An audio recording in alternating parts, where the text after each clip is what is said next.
Queridos amigos, que alegria retornar pelo programa Estudando as Obras de André Luiz, pela nossa querida TV A Caminho da Luz. Nós estamos estudando o livro Missionários da Luz, o capítulo 13º, sobre a reencarnação. Esse é o terceiro programa. Vamos relembrar que é o capítulo mais extenso dessa obra, que realmente necessita de mais estudo, de mais preparação. Então nós lembramos que no programa anterior nós falamos um pouquinho daquele momento em que Adelino foi tocado no coração pelo filho Joãozinho e pela esposa, e eles então combinaram à noite de fazer uma prece. Joãozinho convidou o pai para fazer uma prece com ele à noite. O pai chegou mais cedo em casa, eles jantaram, foram os três para o quarto. Joãozinho fez preces que emocionou Adelino e depois Adelino e a esposa foram dormir. Estavam cansados. Assim que a esposa deitou, o seu espírito já saiu do corpo e já ficou em prece, encontrou a avó, porque havia um momento muito importante. Seria quando Adelino retornasse naquele momento para o mundo espiritual, que é o problema do sono, não é? No sono, nós desdobramos e voltamos para o mundo espiritual, e ali tinha Herculano, Alexandre, tinha o próprio André Luiz e mais alguns espíritos que estavam ali para conversar com Adelino sobre ele aceitar com que Segismundo pudesse reencarnar no seu lar. E nós vamos dar continuidade nessas conversas que houve no mundo espiritual. André, tudo bem com você? Tudo bem, querido Sérgio, rogamos a Deus, o nosso Pai, a Jesus, o nosso Mestre Maior, que nos abençoe nesta oportunidade. Possamos dar continuidade neste estudo apaixonante, em que agradecemos a cada ouvinte, a cada telespectador que nos acompanha. Ajude-nos a fazer esse programa ser mais dinâmico, mandando a sua mensagem, a sua interação. O WhatsApp é 19997782794, é o WhatsApp da TV A Caminho da Luz. Como você pode entrar também em contato através do e-mail. O e-mail do Sérgio é vilarsergio10@gmail.com e o meu é vilardandré2@yahoo.com.br. E nós gostaríamos também de convidar quem está gostando do programa a conhecer o estudo que fizemos pelo canal do YouTube da TV A Caminho da Luz, do livro Nosso Lar, do livro Os Mensageiros. Venha estudar conosco, venha meditar conosco. Está gostando dos programas? Deixe o seu like, deixe o seu comentário, inscreva no canal no YouTube, para os amigos em Portugal, subscreva, habilite as notificações. Tudo isto ajuda e muito a TV A Caminho da Luz. André, começa a leitura para nós e vamos relembrar que nesse exato momento Adelino retorna para o mundo espiritual em desdobramento e ele já está diante de Segismundo. Vamos acompanhar o que ocorreu? Dando continuidade. A palavra do orientador, contudo, foi interrompida por um grito lancinante. Adelino, receoso, identificara a presença do antigo adversário e, espavorido, tentava correr inutilmente. Movimentava-se com dificuldade, ansioso de retomar o corpo físico, à maneira de criança medrosa procurando um refúgio. Mas Alexandre, aproximando-se dele com amorosa autoridade, estendeu-lhe as mãos, das quais saíam grandes chispas de luz. Contido pelos raios magnéticos, o esposo de Raquel pôs-se a tremer, sentindo-se que ele começava a ver alguma coisa além da figura do ex-inimigo. Aos poucos, em vista das vigorosas emissões magnéticas de Alexandre, ele pôde ver nosso venerável orientador, com quem passou a sintonizar. Diretamente caiu de joelhos, em convulsivo pranto. Observei o pensamento de Adelino naquela hora, comovedora, e percebi que ele associava a visão radiosa às preces do filhinho. Ele via, ali, a estranha figura de Segismundo e a resplandecente presença de Alexandre, e fazia intraduzível esforço para recordar-se de alguma coisa do passado distante, que a sua memória não conseguia situar com exatidão, supôs, naturalmente, que o nosso mentor devia ser um emissário do céu para salvá-lo dos pesadelos cruéis e, ofuscado pela intensa luz, soluçava genuflexo entre o medo e o júbilo, suplicando paz e proteção. Aqui, André, a gente começa a perceber claramente que ele só conseguiu ver Alexandre porque Alexandre se permitiu ser visto. É interessante que os espíritos só é possível enxergar as pessoas que estão na sua faixa vibratória. E quando os espíritos superiores querem se apresentar para nós, é natural que nós não consigamos ver pela irradiação desses espíritos. Os espíritos superiores conseguem ver os espíritos inferiores. Os espíritos inferiores não conseguem ver os espíritos superiores. Então havia necessidade de Adelino ver Alexandre, para que Alexandre, diante da luz que se fazia, e realmente Adelino pôde captar que seria o coração de Joãozinho, que ao chamar os espíritos superiores, não é, para que pudesse ser esclarecido. Ele tentava buscar na sua mente o que houve no passado com esse Segismundo. O que ocorreu? Ele não lembrava, mas lembrava intuitivamente que alguma coisa havia acontecido que o amedrontava. Vamos dar continuidade na leitura.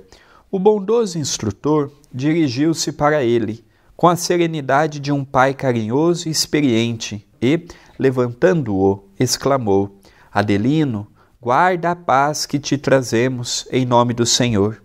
E, abraçando-o, de encontro ao peito amigo, continuou: Que temes, meu irmão? Ergueu ele os olhos lacrimosos e, indicando Segismundo triste, alegou sentidamente: Mensageiro de Deus, livrai-me deste pesadelo infeliz. Se vieste, trazido pelas orações de meu filho inocente, ajudai-me por caridade. E apontando o pobre amigo, continuava: Este fantasma enlouquece-me, sinto-me doente, desventurado. Alexandre, porém, fixando-o firmemente, indagou: É assim que recebes os irmãos mais infelizes? É assim que te portas ante os desígnios supremos? Onde puseste as noções de solidariedade humana? Por que fugir aos mais infortunados da sorte? É sempre muito fácil amar os amigos, admirar os bons, compreender os inteligentes, defender os familiares, entronizar as afeições, conservar os que nos estimam, louvar os justos e exaltar os heróis conhecidos. Mas, se somos respeitáveis em semelhantes posições íntimas, é preciso reconhecer que elas traduzem serviço realizado em nosso processo evolutivo. Nós, porém, meu amigo, ainda não alcançamos a redenção final. Por isso mesmo, a tempestade é nossa benfeitora, a dificuldade, nossa mestra, o adversário, instrutor eficiente. Modifica as vibrações de teus pensamentos, recebe com caridade o mendigo que te bate à porta, quando não tenhas adquirido ainda bastante luz para recebê-lo com o amor que Jesus nos ensinou. Interessante, né, André? Em vários momentos da obra de André Luiz, nós percebemos que os espíritos, quando têm que falar com o necessitado, eles muitas vezes colocam um rigor na palavra, mas uma palavra emanada com muito amor. Então ele chama a atenção de Adelino: Olha, por que repeles esse mendigo que bate à porta da sua casa e pedindo ajuda? Se ele cometeu um erro para contigo, ele está querendo a reparação. Então a gente percebe que essas palavras entonadas com amor é que vai tocando profundamente o coração de Adelino. E aqui nós vemos que não é um discurso moralista, é um discurso de observação, porque Adelino, ele assumiu esse compromisso com ele, com Raquel e com Segismundo, de aceitar Segismundo como filho. A regra do jogo não foi mudada. Quem estava se esquecendo do compromisso foi Adelino. E naquele momento, Alexandre, usando de toda a moral que era compatível com a sua personalidade, com seu grau evolutivo, chamou Adelino com amor e severidade a lembrar do compromisso assumido. Porque uma coisa é eu apresentar Segismundo e falar, a partir de hoje ele vai ser teu filho. Outra coisa é essa preparação está sendo feita há décadas no plano espiritual. Aí eu chego, vem o véu do esquecimento, eu não lembro nada que eu assumi, permito que o ódio fale mais alto de novo e ponho por terra todo o planejamento que eu mesmo assumi no plano espiritual. Então tem muitas dificuldades que nós encarnados temos, que nós pedimos no mundo espiritual. Nem tudo é sofrimento, nem tudo é Deus. Muitas coisas fui eu que pedi. Às vezes aquele corpo difícil, aquela esposa problemática, aquele marido viciado, aqueles filhos, problemas. Nem tudo é Deus. Não, tem muitas coisas que naquele momento da dificuldade eu falo, eu aceito. Chego, vem o véu do esquecimento, permito com que o meu coração fique envolto do ódio, da amargura, do ressentimento, olho para a vida dos outros, vejo que vai para frente, às vezes a minha não vai, culpo o coitado de Deus, que não tem nada a ver com o meu sofrimento, porque é fácil culpar Deus, é fácil culpar Jesus, sendo que eles não têm culpa. Então Alexandre aqui foi firme na medida certa, não foi desumano, não foi arrogante, não foi prepotente, mas ele precisou, porque senão Adelino ia continuar com aquele ódio imperando. E mediante a isso nós vamos ver o desenrolar da história. Continua. Impressionado com as palavras ouvidas, pronunciadas com inflexão de ternura paternal, Adelino, em lágrimas copiosas, voltou-se para Segismundo, encarando-o de frente. Alexandre, como se lhe aproveitasse a nova atitude, acentuou: contempla o pobrezinho que te pede socorro. Observa-lhe o estado de humilhação e necessidade. Imagina-te na posição dele e reflete. Não te doeria a indiferença dos outros? Não te dilaceraria a alma a crueldade alheia? Estimarias que alguém te classificasse de fantasma tão só pelas tuas demonstrações de sofrimento? Adelino, meu amigo, abre as portas do coração aos que te procuram, em nome do poderoso Pai. O interpelado voltou-se, qual criança medrosa, e fixando o mentor generoso falou: ó mensageiro dos céus, tenho medo, muito medo. Algo existe entre este homem de sombra e eu, compelindo-me a profunda aversão. Creio que ele deseja roubar minha vida, aniquilar a minha felicidade doméstica, envenenar-me o coração para sempre. Aqui, André, a gente percebe um fato importante, não é? É o medo. O medo faz parte do nosso processo evolutivo. Conta as obras literárias que a maioria dos espíritos que vão reencarnar tem medo em falhar, porque tem o véu do esquecimento. O segundo fato importante é que Adelino não se lembrava o que Segismundo fez para ele numa vida anterior. Ele tinha uma noção que aquele espírito poderia roubar-lhe a vida, e realmente foi o que aconteceu numa existência anterior. Ele tinha medo que poderia roubar-lhe a sua família, que foi o que aconteceu numa vida anterior. Então, dessa maneira, a gente percebe que esse medo é natural. E é por isso que ele está expressando a sua mais pura sinceridade. Eu quero ajudar, mas eu tenho medo. Vamos dar continuidade? Compreendi que a aproximação de Segismundo despertava em Adelino reencarnado as reminiscências do passado sombrio. Ele, a vítima de outro tempo, não conseguia localizar os fatos vividos, mas experimentava, no plano emotivo, as recordações imprecisas dos acontecimentos, cheias de ansiedades dolorosas. Findo ligeiro intervalo, Alexandre objetou: não deves permitir a intromissão de forças negativas e destruidoras no campo íntimo da alma. É sempre possível transformar o mal em bem quando a firme disposição da criatura no serviço de fidelidade ao Senhor. Considera, meu amigo, as grandes verdades da vida eterna, ainda que este irmão te procurasse na condição de um adversário, ainda que ele te buscasse como inimigo feroz, deverias abrir-lhe o espírito fraternal. Toda reconciliação é difícil quando somos ignorantes na prática do amor, mas sem a reconciliação humana jamais seria possível nossa integração gloriosa com a divindade. E porque o esposo de Raquel chorasse copiosamente, o orientador observou: não chores, equilibra o coração e aproveita a sagrada oportunidade. Adelino, então, enxugou as lágrimas e pediu humilde: auxilia-me, por amor de Deus. Sentindo-lhe a sinceridade profunda, o instrutor convidou Segismundo a aproximar-se. Ele levantou-se cambaleante, angustiado. Que fato interessante, não é?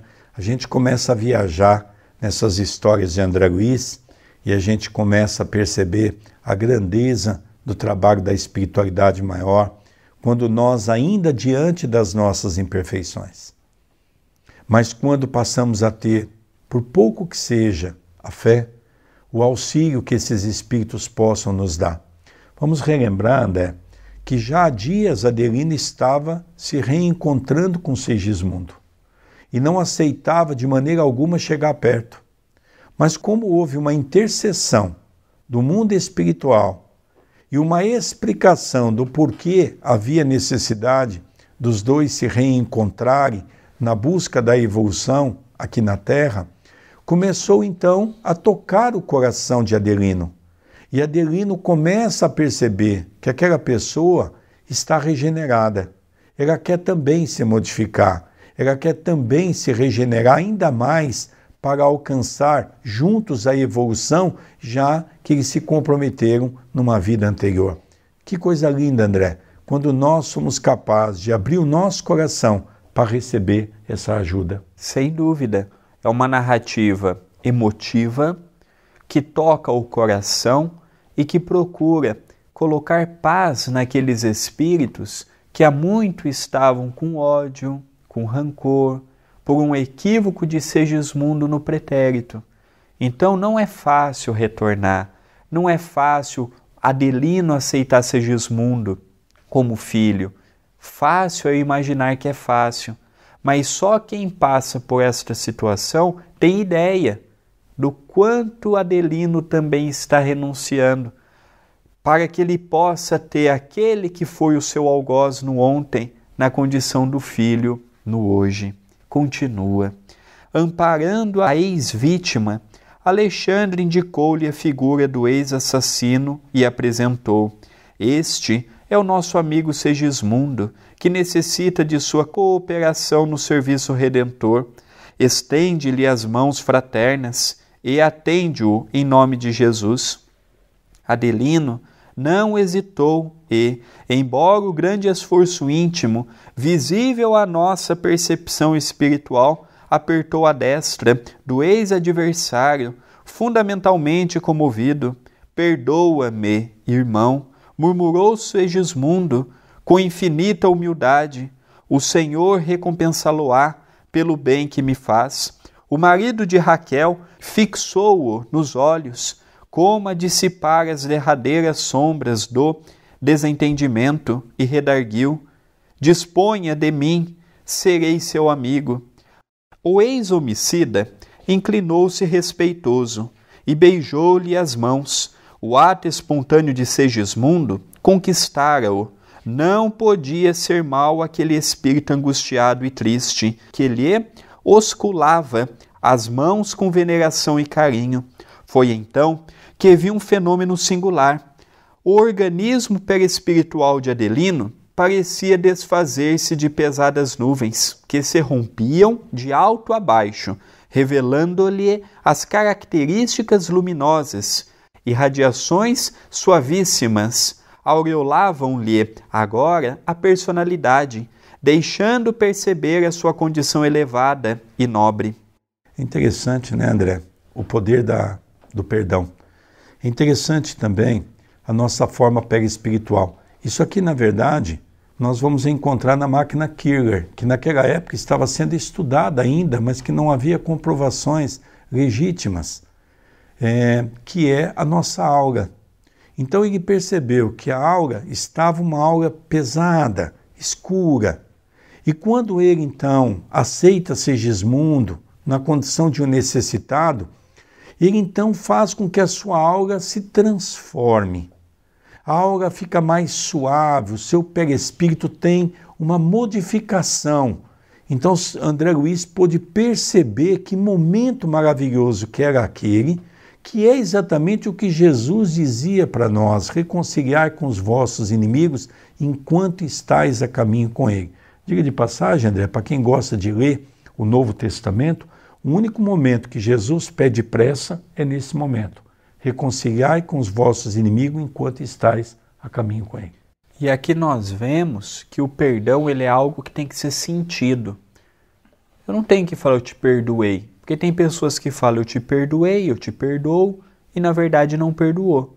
O perdoar não é esquecer, é superar. É superar aquilo que foi falado, aquilo que foi feito, aquilo que foi realizado e que nós não gostamos. Porque esquecer não é o caminho. Nós não esquecemos das coisas boas e naturalmente não esqueceremos das coisas ruins. E assim que perdoou, mudou todo este quadro espiritual de Adelino. Vamos continuar a leitura. Herculano, junto de mim, falou-me em tom discreto. O perdão dado por Adelino foi sincero.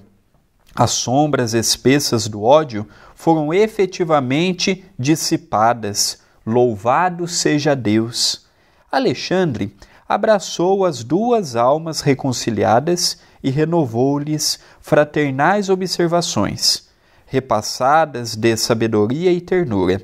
Em seguida, recomendou ao esposo de Raquel que descansasse da luta, dispondo-se a sair em nossa companhia. Notei que marido e mulher, impulsionados pelos amigos espirituais ali presentes, voltavam ao corpo físico, a fim de permutarem impressões, referentemente aos fatos que classificariam de sonhos dentro da coloração mental de cada um. Ao se retirar, Alexandre, satisfeito, comentou paternalmente: com o auxílio de Jesus, a tarefa foi executada com êxito.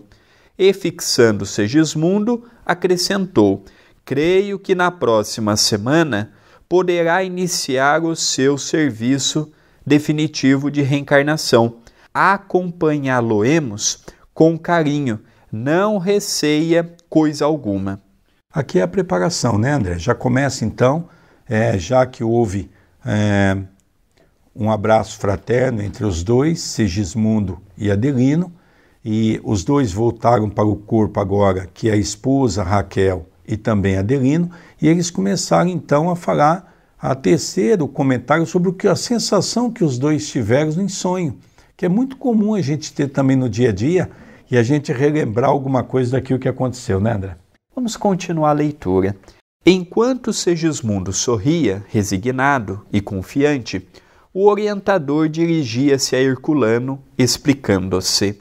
Já observei o gráfico referente ao organismo físico que o nosso amigo receberá de futuro, verificando, de perto, as imagens da moléstia do coração que ele sofrerá na idade madura, como consequência da falta cometida no passado. Segismundo experimentará grandes perturbações dos nervos cardíacos, mormente os nervos do tônus. Entretanto, e nesse momento concentrou toda a sua atenção no interessado, é necessário que você lhe faça ver que as provas de resgate legítimo inclinam a alma encarnada a situações periclitantes e difíceis na recapitulação das experiências. Todavia, não obrigam a novas quedas espirituais quando dispomos de verdadeira boa vontade no trabalho de elevação. O aprendiz aplicado pode ganhar muito tempo e conquistar imensos valores se, de fato, procura conhecer as lições e pô-las em prática. A justiça divina nunca foi exercida sem amor, e quando a fidelidade sincera ao Senhor permanece viva no coração dos homens, há sempre lugar para o acréscimo de misericórdia a que se refere Jesus em seu apostolado. Aqui então, André, a gente vê aqui o que nós já falamos nesse programa, de uma reencarnação programada, uma reencarnação compulsória. Na reencarnação compulsória existe essa programação, mas o indivíduo não participa desses pormenores. Na reencarnação programada, ele sabe que aonde ele atingiu com aquela faca o coração de Adelino, ele vai vir com as mesmas marcas já numa idade madura, e isso mostra para todos nós que a maioria das nossas doenças são processos kármicos. Não significa que todas as doenças nós vamos tratar de processos kármicos, porque tem muitas doenças que são processos dessa existência. Nós estamos falando aqui de uma programação de alguém que vai vir com uma doença específica e crônica, que vai ter muitos problemas no sistema nervoso ligado ao coração, para que ele possa, então, resgatar aquilo que ele fez com Adelino. Então, Segismundo está ciente de que ele vai ter uma doença crônica na idade da madureza, que ele vai ter que suprir com muita calma, com muita tranquilidade. Agora, se ele vai aceitar ou não quando a doença apresentar-se a ele, é uma outra história, e isso é a vida nossa de cada dia, é que nos faz seguir dois caminhos, o caminho da negatividade e o caminho da aceitação. E aqui uma outra palavra que eu acredito que é muito pouco usada na própria retórica espírita. Independente se a reencarnação é programada ou compulsória, tenha misericórdia do alto. Se a pessoa está trabalhando no bem, não é quitado a sua lei kármica, mas é atenuado. Isso é importante da gente falar. Deus é Pai, não é carrasco, não é vingativo. Deus, ele abre margem para que nós, usando o nosso livre-arbítrio, possamos ter o acréscimo da misericórdia divina. Às vezes, no meio espírita, a gente ainda traz muito aquela herança do sermão, do negativismo. Faz, senão vai para o umbral, senão vai ter a lei kármica, e a gente tem que mostrar que Deus é misericordioso também. Nós temos que mostrar que a nossa existência é um livro aberto e que nós podemos mudá-la com a modificação de nossos pensamentos, de nossas atitudes e do nosso comportamento. Uma das coisas que mais nos encanta no movimento espírita é percebermos que aquela ideia que algumas religiões tradicionalistas traz de que Deus pune, de que Deus vinga, de que Deus não nos perdoa, é logicamente uma ideia equivocada e ignorante. Porque nós vemos hoje, com o advento da doutrina espírita, que Deus é justo. E cada um de nós que plantamos uma árvore, iremos colher dessa árvore. Se plantarmos uma árvore com bons frutos, colheremos bons frutos. Se plantarmos uma árvore que tem espinhos, colheremos os espinhos. Então, nesse caso, ele está apenas resgatando aquilo que ele plantou. Vamos ler a última parte do programinha de hoje. Em seguida, convidando-me a acompanhá-lo, Alexandre despediu-se dos demais, frisando: voltaremos a vê-los no dia da ligação inicial de Segismundo com a matéria física. Preciso cooperar, na ocasião, com os nossos amigos construtores, aos quais pedi me apresentassem os mapas cromossômicos referentemente aos serviços a serem encetados. Aqui nós percebemos que essa questão da hereditariedade, ela é realmente, e há necessidade de um estudo mais aprofundado. Porque tem pessoas que apresentam-se com o câncer, como diz os portugueses, o cancro, aonde na família não tem ninguém que tem essa doença.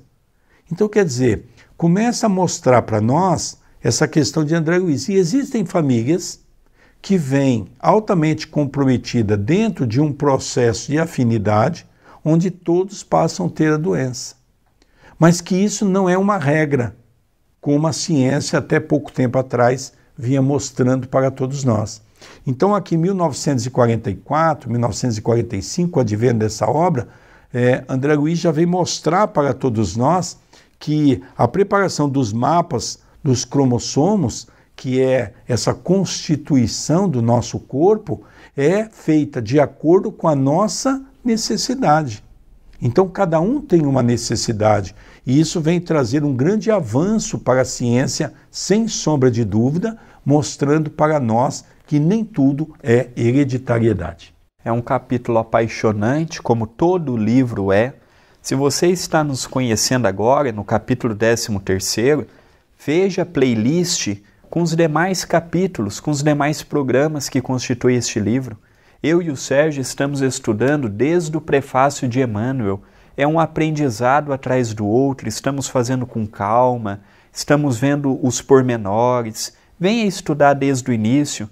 Se você é um dirigente espírita, um colaborador espírita, divulgue no seu centro espírita. Se está te ajudando, vai ajudar eles também. Se inscreva no canal do YouTube, youtube.com/TV A Caminho da Luz. Se inscreva, subscreva para os amigos em Portugal, deixe o seu like, compartilhe, deixe a sua mensagem, está me ajudando, tá sendo bom. Mande a sua mensagem pelo WhatsApp, o número do WhatsApp da TV é 19 997 782794, ou escreva para os nossos e-mails. O do Sérgio é vilarsergio10@gmail.com e o meu é vilardandré2@yahoo.com.br. Querido amigo, que bacana a sua audiência. Agradecemos de coração, gratidão por você acompanhar esse nosso trabalho e espero que o nosso trabalho possa estar servindo para o seu entendimento, para o nosso estudo que junto fazemos para compreender melhor as obras de André Luiz. Vamos encerrando o programa de hoje, rogando a Deus que te abençoe, que te ampare, te fortaleça, e fazemos um convite. No próximo programa daremos continuidade no capítulo 13º. Queridos amigos, encerramos o terceiro programa do capítulo 13º. Até a semana que vem. Que Jesus nos abençoe, que Jesus nos ilumine e que Jesus nos proteja hoje e todo sempre. Muita paz, muita luz e até o próximo programa.